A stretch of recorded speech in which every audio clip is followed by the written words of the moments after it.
Right, we've got a very happy Mark White with us. No, I was happy because of your joke. A 3-1 against Harrow and Waterlooville away. You just said you just gave the players a little bit of a rollicking in there. Why did you do that? Yeah, a strong bollocking really. I just thought they was poor. I thought their discipline and professionalism when we're playing against 10 men was really poor. And there's a few players that I thought were mentally off it. Alfie was one of them. And he got all the headlines, rightfully so, Boxing Day. And today was really a good test to see, how he'd handled himself down here. And I thought he was our worst player, if I'm honest. And that's, listen, I think the world of Alfie, but I'm an honest guy in terms of I call it how I see it. I just thought they didn't have that professional sharpness. I mean, the lad Clifford's given them an absolute nightmare. Uphill task, and 2-0 and 10 men. That had to be a sort of real jugular job, really. And I just didn't think we had the sharpness and professionalism that we had on Saturday. I thought we automatically thought, right, well, now we're going to run off with it. I thought their defensive shape was obviously a lot better than it was Saturday when they went down to 10. I mean, from their part, I can't believe it. They'll be thinking, blimey, we played Dorking twice with 10 men for pretty much 3/4 of each game, which is just, you feel bad for them, really. But I think, from my point of view, Dan Gallagher was our man of the match. Yeah, he was our man of the match. By some distance. We just didn't quite have the cutting edge part, the movement and the cutting edge that I thought we should have had. Really? Because obviously we knew they were going to come at us straight away like they did. They come out at us, obviously, on the front foot. We knew they were going to do that. I felt we started a little bit slow and we didn't get into the game until about half hour.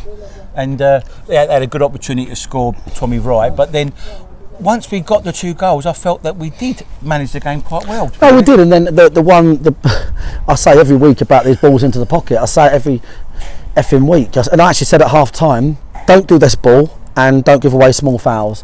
There's only 2 instructions, and we've done the exact ball that I told them not to do. And this is Jason and Barry.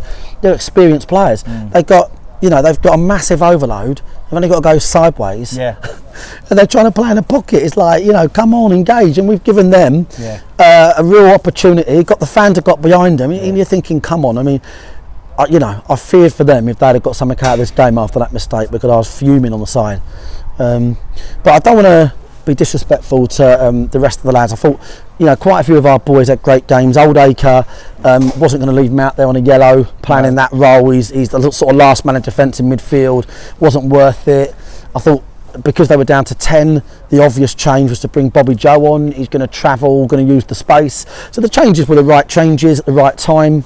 But we just weren't clinical. I said to Nicky Wheeler, he just passes the ball in the net, 3-0. But I just thought, but look, it's no good. It's no good thinking you've made it because you've had a couple of wins. Like that's you've got to come off individually and collectively going, right, that was another good performance for me and my team. And I thought today was an okay performance, but it wasn't at the standards that we set on Boxing Day. I thought you might have taken Fuller off and brought Philpott on. Was Philpott, he could have done 25 minutes or not? Because he got booked Fuller? I don't know whether that... No, the thing is, we've got a friendly on Tuesday, 35 minutes each way at Walton for this reason, because Isaac's not kicked the ball. And the beauty of it would have been, if we had gone, sort of 3-0 up today, that would have been a safe change to protect Isaac. But if you actually look at the way the game went, he'd have been playing under a lot of pressure. So we need the friendly Tuesday. We have took a few injuries there. Dan Gallagher's got a sliced knee. Pryor's calf's not good. Nicky's thigh, probably where he put it over the bar so far. Yeah, he pulled his leg so hard. Pulled his leg. But I think it's important, that we have a game in 48 hours. I really do. We've got boys that need to play, need to get minutes, that are training. And there's boys today that I thought had an easy game. I don't think like Briggs had a difficult game. I don't think, I thought he had because we had a lot of the ball, and a lot of the time, they were neat and tidy behind the ball. They were neat and tidy behind the ball.